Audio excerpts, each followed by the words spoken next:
આગામી ઉત્તરાયણ નિમિત્તે વડોદરાની સેવાકીય સંસ્થા બરોડા યુથ ફેડરેશન દ્વારા જરૂરિયાતમંદ બાળકોને પતંગ વિતરણ કરવામાં આવી હતી।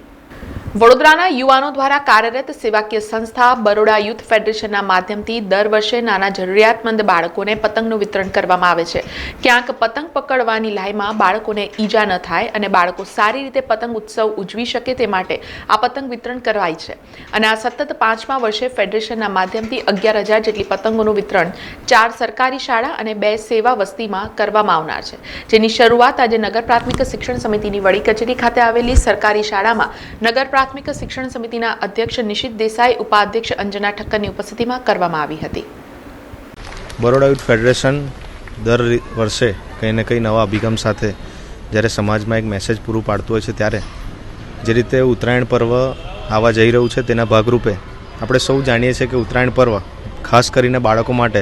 સૌથી અતિપ્રિય તહેવાર રહેતો હોય છે અને ક્યાંક ને ક્યાંક બાળકો એની ઉજવણીમાં જ્યારે પતંગ લૂંટમાં વધારે દોડતા હોય છે અને એમાં કોઈને કોઈ જાનહાનિ સર્જાતી હોય છે। તેના ભાગરૂપે બરોડા યુથ ફેડરેશન દ્વારા સતત 5મા વર્ષે કુલ 11,000 જેટલી પતંગો